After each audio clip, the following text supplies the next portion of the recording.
Hello दोस्तों, मेरे channel all math exam channel में स्वागत है। मैं आज बाल विकास की सेकंड क्लास लेके आ गया हूँ, जहाँ पे मैं इम्पोर्टेंट क्वेश्चन कराऊंगा। आपका प्रश्न नंबर पहला दिया गया है, प्राचीन काल में मनोविज्ञान का अर्थ क्या था? तो उत्तर आपका है, आंसर है आत्मा का विज्ञान। प्रश्न नंबर दूसरा है आपका, मनोविज्ञान को आत्मा का विज्ञान किसने कहा? तो आपका राइट आंसर है अरस्तु ने। किसने कहा? अरस्तु ने। प्रश्न नंबर तीसरा है आपका, 7वीं शताब्दी में मनोविज्ञान का क्या कहा जाता था और यह किसने कहा? तो उत्तर आपको लिखना है मन या मस्तिष्क का विज्ञान, यह पोम्पोनोजी ने कहा। यदि मेरे चैनल पर नए, चैनल को लाइक शेयर सब्सक्राइब कीजिए। प्रश्न नंबर चौथा है आपका, प्रश्न नंबर चौथा, 18वीं शताब्दी में मनोविज्ञान को क्या कहा जाता था? तो आपको आंसर लिखना है चेतना का विज्ञान, यह विलियम्स जेम्स या वुंट ने कहा। प्रश्न नंबर पांचवा है आपका, प्रश्न नंबर पांचवा, 20वीं शताब्दी में मनोविज्ञान को क्या कहा जाता है? तो आपका आंसर लग रहा है व्यवहार का विज्ञान, यह वाटसन ने कहा। किसने कहा? वाटसन ने कहा, विज्ञान से वाटसन। प्रश्न नंबर छठवां है आपका, शिक्षा मनोविज्ञान की पहली पुस्तक किसने लिखी और कब लिखी? तो आपका आंसर लिखना है थॉर्नडाइक ने सन 1903 में। कब लिखी थी? 1903 में लिखी थी। प्रश्न नंबर सातवां है आपका, शिक्षा का अधिकार अधिनियम कब बना? तो आपको आंसर रखना है 2009 में। प्रश्न नंबर आठवां है आपका, शिक्षा का अधिकार अधिनियम कब लागू हुआ? 1 अप्रैल 2010 को। यदि मेरे चैनल को नए हो तो लाइक शेयर और सब्सक्राइब कीजिए और साथ ही दोस्तों के पास शेयर कीजिए। प्रश्न नंबर नौवां है, शिक्षा का निःशुल्क एवं अनिवार्य शिक्षा अधिनियम के तहत कितने वर्ष के बच्चों को निःशुल्क शिक्षा दी जाती है? तो आपको आंसर है 6 से 14 वर्ष के बच्चों को। कितने बच्चे, क्या वर्ष के बच्चों को? 6 से 14 वर्ष के बच्चों को। प्रश्न नंबर 10वां है आपका, प्रश्न नंबर 10वां है आपका, शिक्षा के मौलिक अधिकार संविधान के किस अनुच्छेद से लिए गए हैं? तो आपको आंसर रखना है अनुच्छेद 21 से। कौन से? अनुच्छेद 21 से। इसे 2002 में 86वें संविधान संशोधन से जोड़ा गया। 86वें संशोधन से जोड़ा गया। तो प्रश्न नंबर 11वां है आपका, प्रश्न नंबर 11वां है आपका, CBSE कब बना? तो आपको आंसर लगना 1929 में। कब? 1929 में। प्रश्न नंबर 12वां है आपका,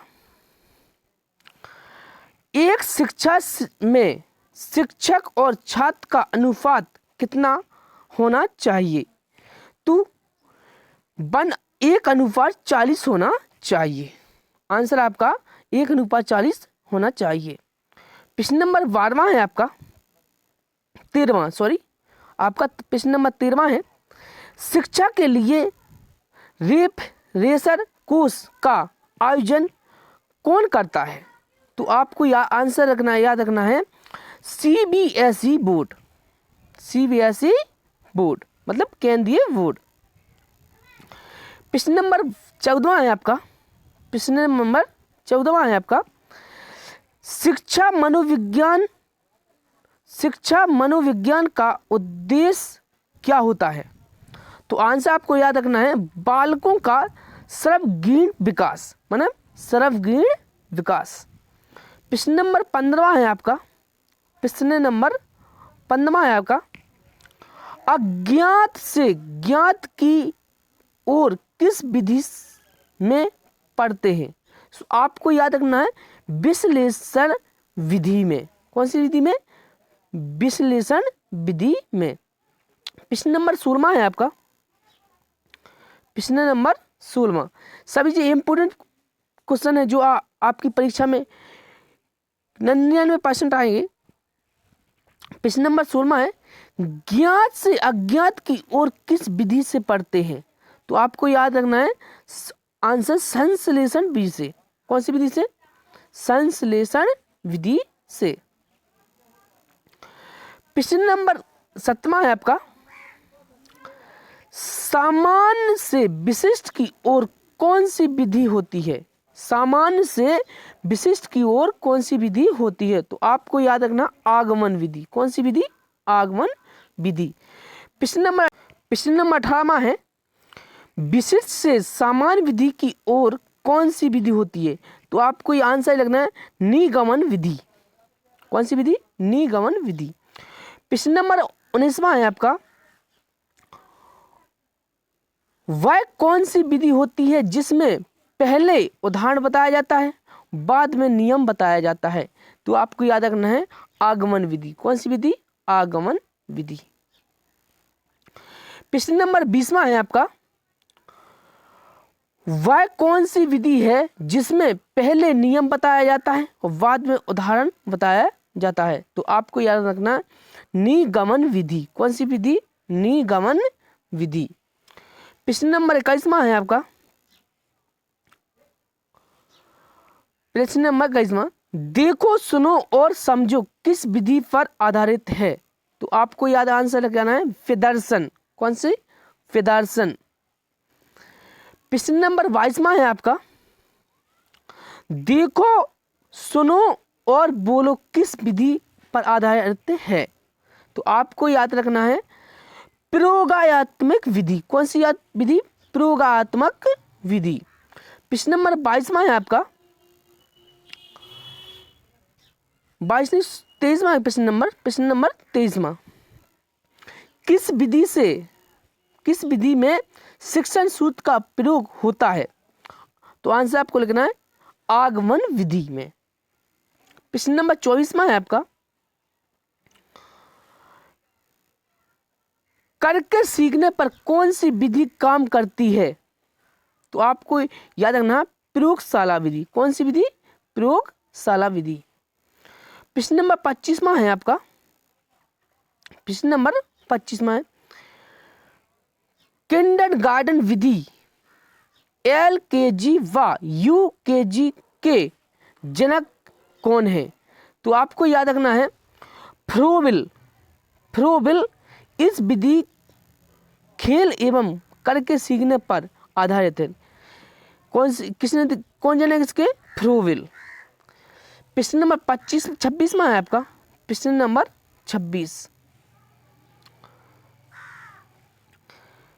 ग्रंथि से दोषपूर्ण कार्य के कारण व्यक्ति का लैंगिक विकास उचित रूप से नहीं हो पाता है। तो आंसर आपको याद रखना है पीनियल ग्रंथि। कौन सी ग्रंथि? पीनियल ग्रंथि। प्रश्न नंबर 27 है आपका, प्रश्न नंबर 27, खेल पर आधारित विधि है। तो आपको याद रखना है किंडरगार्टन विधि। कौन सी? किंडरगार्टन विधि। प्रश्न नंबर 28 है आपका, प्रश्न नंबर 28 है, अतिरिक्त शक्ति के सिद्धांत का संबंध है। तो आपको आंसर याद रखना है खेल से। कौन सा? खेल से।